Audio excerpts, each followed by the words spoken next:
હિન્દુ પરિવારોની લાગણીઓ દુભાવવાનું કારસ્તાન સામે આવ્યું છે। ભાવનગર શહેરના ક્રેસન્ટ નજીક જૂના માણેકવાડી સ્ટેશન માર્ગ ઉપર કોઈ ઈસમોએ બકરી ઈદના માંસ, ચામડા અને હાડકા, કોથળા અને છૂટા ફેંકી દેતા વિસ્તારમાં ભારે દુર્ગંધ ફેલાઈ હતી। રહીશો દ્વારા ચેક કરતા કોઈ ઈસમ દ્વારા હિન્દુ પરિવારની લાગણીઓને જાણી જોઈને દુભાવવાના પ્રયાસમાં કડક કાર્યવાહી કરવાની માંગ કરવામાં આવી છે। ભારત એ લોકશાહી પ્રધાન દેશ છે। અહીં તમામને પોતપોતાની ખાણીપીણીની આઝાદી છે, પરંતુ કોઈ સમાજની લાગણીને દુભાય તેવા કૃત્યથી સમાજની શાંતિ જોખમાતી હોય છે। આવું જ એક કારસ્તાન ભાવનગર શહેરમાં બનતા હિન્દુ સમાજ લાલઘુમ થયો છે। ભાવનગર શહેરના ક્રેસેન્ટ વિસ્તાર નજીક જૂની માણેકવાડી સ્ટેશન માર્ગ પર રહેતા હિન્દુ પરિવારના ઘરની બહાર કોઈ ઈસમ દ્વારા બકરીઓના ચામડા, હાડકા, માંસનો જથ્થો કોથળામાં છૂટો ફેંકી દેતા વિસ્તારમાં ભારે દુર્ગંધ ફેલાઈ હતી। આ ઘટનાને પગલે હિન્દુ પરિવાર, હિન્દુ સંગઠનના લોકો, નગરસેવક તંત્ર અને પોલીસ કાફલો ત્યાં દોડી ગયો હતો।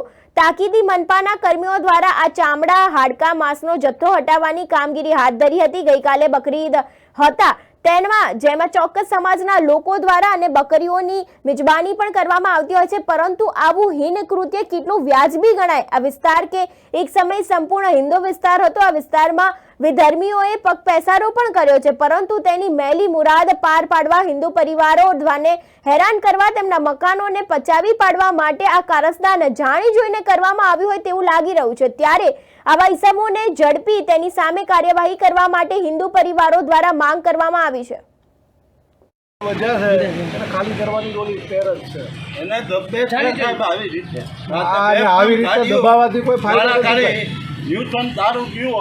એ બધું ચાલુ છે ક્રેસન્ટ વિસ્તારની આજુબાજુમાં બધે હોટલે બેસીને જે ખરા કરે। ઘણી વખત અમે બીજી માંગી જો કાંઈ પગલાં લેવા અત્યારે તમે ક્યાં આવ્યા છો અને શું પરિસ્થિતિ, શું ઘટના એવી છે, ગઈકાલે બકરી ઈદનો તહેવાર છે, એટલે આજે માણેકવાડી સ્ટેશનવાળા ખાંચામાંથી મને સવારે ફોન આવ્યો કે આવી રીતે રોડ ઉપર જે બકરીનું હત્યા કરી અને બકરીના ઉપરનું જે છે બધું પડ જાહેર રોડ ઉપર નાખવામાં આવ્યું છે, તેમજ તેમનું માંસ પણ કોથળામાં ભરી અને નાખવામાં આવ્યું છે। અહીંયા આગળ હિન્દુ લોકો રહે જ છે, એટલે તેમને હિજરત કરવી પડે તે રીતનું આ કૃત્ય અમને લાગી રહ્યું છે। એટલે અત્યારે તંત્રને પણ જાણ કરી છે અને તંત્ર અહીં આગળ આવી અને તંત્ર ફરિયાદ કરે એવી તંત્રને એક વાત કરી છે। માનનીય બી ડિવિઝન અને કમિશનરશ્રી બંને સાથે વાત થઈ છે અને પોઝિટિવ આની ઉપર પગલાં લેવાય એ બાબત અમે આગળ રહીશું। મહાનગરપાલિકા દ્વારા એક જાહેરનામું બહાર પાડવામાં આવ્યું, છતાં બી આવા કૃત્યો થાય છે અને આવા કૃત્યો અહીંયા આ વિસ્તારમાં વારંવાર થાય છે કે આજ પહેલી વખત છે? અત્યારે તો મારા ધ્યાન ઉપર આ પહેલી વાર આવ્યું છે, આગળ તો થયું હોય તો મારા ધ્યાન ઉપર નથી, પણ અત્યારે પહેલી વાર આવ્યું છે અને મને ફોન આવ્યો એટલે હું તાત્કાલિક સ્થળ ઉપર આવ્યો। જાહેરનામું બહાર પાડવા છતાં પણ આ કૃત્ય શું છે, તો આમાં મહાનગરપાલિકા શું પગલાં લેશે અને કેવા પગલાં લેશે? તો તંત્ર સાથે વાત થયા મુજબ તંત્ર અત્યારે એફઆઈઆર કરશે, પછી જે તે ડિવિઝન હારે સંકલન કરી અને તાત્કાલિક જે પણ આ ઈસમો હોય અને પકડાય એવી એક તજવીજ કરે। બેઠી ગરમી છે લીંબડી અને કઈ જગ્યા ઉપર શું અત્યારે થયું છે? રણજીતનો નંબર રામચંદ્ર ત્રિવેદી એસીની ચાલુ માણેકવાડી રેલવે સ્ટેશનવાળા ખાંચામાં અત્યારે અમે સ્થળ ઉપર આવ્યા છીએ।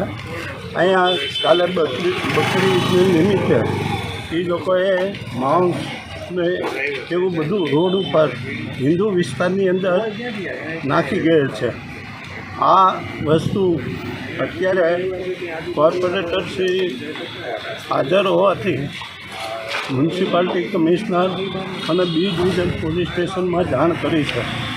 અગાઉ પણ આ વિસ્તારને ક્રેસન્ટ વિસ્તારની અંદર રાત્રે ઓટલા ઉપર બેસીને ત્યાંથી પીણો કે દાદાગીરી બેફામ ગાળી અને માર તોફાન થાય છે। અમારી તંત્રને અને પોલીસને એટલી વિનંતી છે કે રાત્રે આ ગલી ખાંચામાં સતત પેટ્રોલિંગ કરીને ઓટલા ઉપર બેસીને ત્યાંથી પીણું પીતા હોય કે બીજું કાંઈ હોય, બેકારો હોય, બેફામ સ્કૂટરો ચલાવતા હોય તે લોકોને રોકીને તાત્કાલિક હિન્દુ લોકો જે અહીંયા રહે છે એને તાત્કાલિક શાંતિ આપે એવી તંત્ર પાસે અને પોલીસ પાસે અમારી માગણી છે।